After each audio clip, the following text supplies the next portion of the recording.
Like, you just don't do that. So let's move on to the Chargers, man. And I'm excited about these guys. Yeah. I'm super excited about what they're doing. I love Herbert. I love what they're doing over there. So let's talk about them.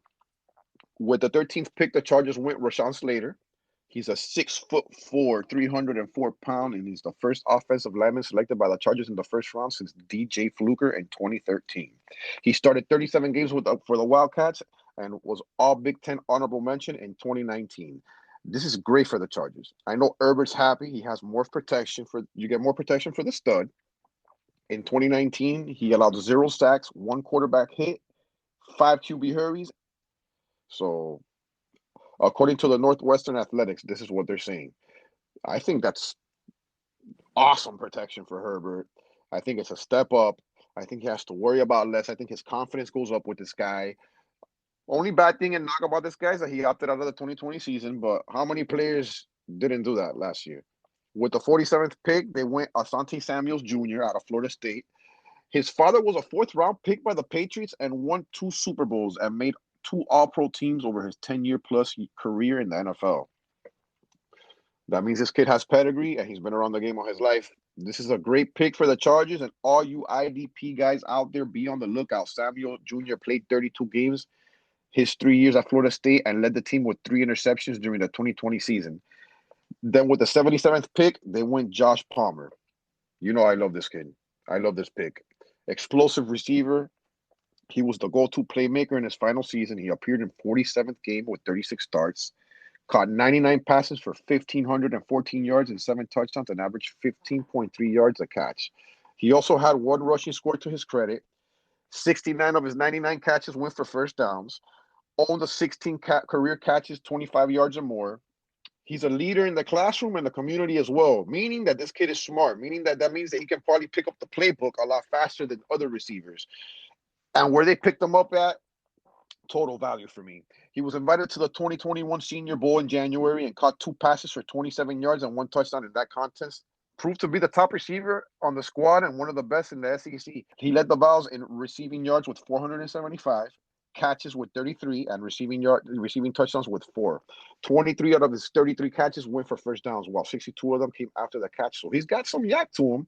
Ranked 13th in the SEC in 20 plus yard catches with 9. All this with an average subpar quarterback play. You heard it here first, folks. He had subpar quarterback play, and he's still balling.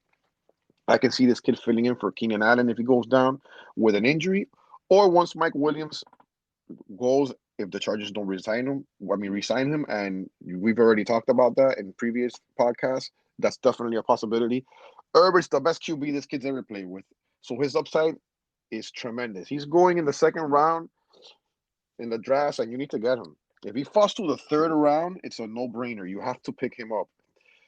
They went with Trey McKitty with the 97th pick. I will stash this guy in a taxi squad or 2. Round 4 with the 118th pick, they went with Chris Rump, the 2nd linebacker from Duke. In round 5, they went with the 159th pick. They went Brendan James, the OT out of Nebraska. In the 6th round, with the 185th pick, they went Nick Neiman, another linebacker out of Iowa. With the 198th pick, they went Larry Roundtree, the 3rd, a running back out of Missouri, to kind of help out in that backfield. And in the last round, they went Mark Webb, safety out of Georgia. For me, I want to see this kid ball. Palmer. I'm excited to see this kid. I think he's gonna start probably in the slot over Jalen Guyton. And I know I've been talking up Jalen Guyton a lot, but what I've been hearing from camp is that this guy's going to start over him, and he has the tools. He definitely has the size. He has the speed. He has the pedigree. So I'm excited for this offense. And they beefed up the defense on. So I want to see what these guys do. For me, Herbert, he's a great pickup in Superflex. If you're in the 1st round and you're probably with a 1.5, 1.6, and Moore's gone, Josh Allen's gone, Kyler Murray's gone, and you're scratching your head, don't scratch your head. This is the guy you need to pick up. This guy is 6'6", and he weighs 240 pounds. And when he rushes the ball, he doesn't slide. He trucks. That's what you want, a durable quarterback. that's going to rip off 30 to 40-yard chunks in the best part of the game. And when you obviously games in Dynasty, which is what you want. You want to win games in Dynasty. And this guy's going to make so many people relevant. So if you can get this guy and pick up one of these receivers, whether it's Keenan Allen, Mike Williams, Guyton, even in the late rounds, even in best ball, and for the future, this kid Josh Palmer, I'm telling you, he's looking great, and I like him a lot. Yeah, and you know me, I'm a fan of Josh Palmer, so I'm right there with you. We were reading off his stats. You know, they don't sound like a lot, right? Like you said, in Tennessee, they don't sound like a lot. It was like 400 something yards, 30 something catches. But you have to take away from that is he led the team, so that means he got the most he could out of bad offensive play, bad quarterback play, and that's what you need to look at. You don't want to just be looking at stats. You need to look deeper, right? You got to look deep into why the stats are what they are and take it from there and move and then zoom out so that you can get an idea of the type of player that he is. And I think the Chargers did a good job scouting him, bringing him in because he wasn't being talked about a lot before the draft. I don't know about you, but I never even heard of Josh Palmer until the Chargers drafted him, and that's when I did my digging, and I was impressed. I think you touched on a lot of stuff that I would touch on already. What I would say is a good late round tight end, Jared Cook. Hunter Henry's gone. Jared Cook still has some. He's still athletic. He's sneaky. If you like Justin Herbert and you think he's gonna throw 40 something touchdowns, then guess who's gonna be in the back of the end zone on a lot of those touchdowns when they're down by the goal line, and that's gonna be Cook as a tight end going up the big body, getting some touchdowns. Mike Williams, and of course Austin Eckler, bro. I think he's a good youngish running back.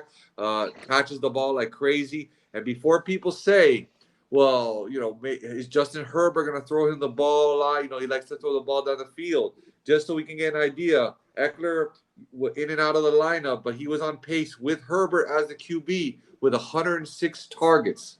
Okay, I'm going to say that again, 106 targets. So Herbert likes to throw the ball to Eckler. It's proven. We saw it last year.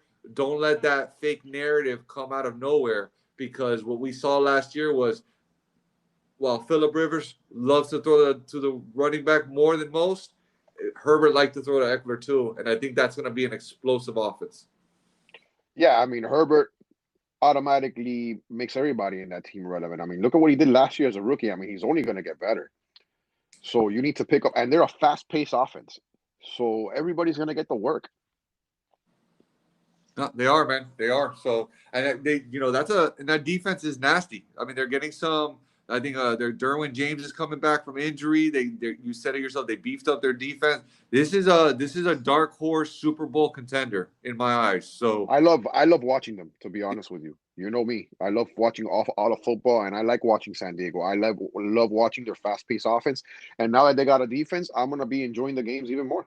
No, I mean, can you imagine? This is going to be a fun division. Pat Mahomes versus Herbert for the next 10 years. I mean, that's going to be fun to watch, bro. And if the Broncos get a QB, then it's over. So the Raiders are going to have to be last place every year, bro. There's no way they're coming out of that mess.